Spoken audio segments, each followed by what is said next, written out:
Chief Minister N. Biren Singh conducted an aerial survey of Juko Valley in Senapati district yesterday. A wildfire has been wreaking havoc in the hill range since the past few days.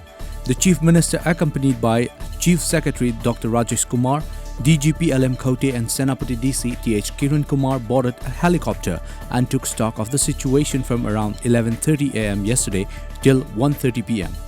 As the wildfire was spreading very alarmingly and needed immediate attention before it spreads towards Mount Iso, the Chief Minister personally undertook the aerial survey. Today is the 283rd day since India implemented a nationwide lockdown to help curb the novel coronavirus pandemic. So far, India has recorded more than 1.02 crore confirmed COVID-19 cases, including 1.48 lakh deaths. A total of 98.60 lakh patients have recovered or been discharged, as per the latest data from the Union Health Ministry. India's recovery rate continues to rise and now stands at 96.04%.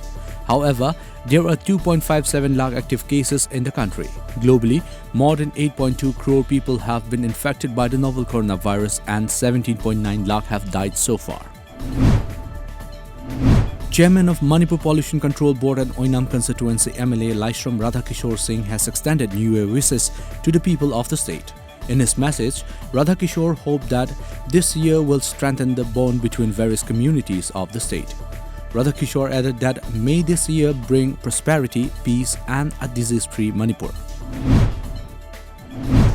Divisional Forest Officer DFO of Bishnupur, Dr. Rebecca Soibam Chanu, while conveying warm New Year greetings to the people of Manipur, appealed to all to plant more trees. She further said that one should plant trees to help curb the ecological imbalance. She wished that may the new year bring peace and prosperity.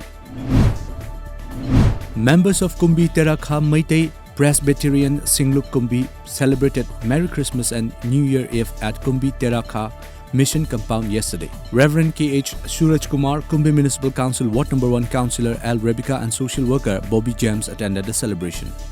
Reverend K.H. Suraj Kumar conveyed his best wishes to the people on the happy occasion of New Year 2021.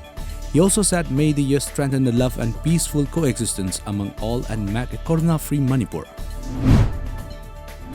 Mizoram's COVID-19 count reached 4,216 today as 12 more people, including 8 security personnel, have tested positive for the virus, an official said. Of the 12 fresh cases, 6 cases were reported from Lumlei district, 5 from Aizawl district and 1 case was reported from Kolasip district, the official said. Mizoram has also reported 8 COVID-19 fatalities so far. Over 70 assistant professors employed under Rashtriya Uchchatar Shiksha Abhiyan RUSA who have not been paid for many months will be paid soon as the centre has sanctioned over Rs 5.21 crore for salaries, media reports said. The teachers who are working in various colleges have not been paid as the centre could not sanction money. They were recruited in August 2019. The Indian Army has appointed a Major General rank officer to head its newly created Human Rights Cell to give high priority to the observance of Human Rights Convention and values, officials said. According to the media report, Major General Gautam Chauhan took charge as the first Additional Director General Human Rights in the Indian Army yesterday and will work under the Indian Army Vice Chief Lieutenant General S.K. Saini.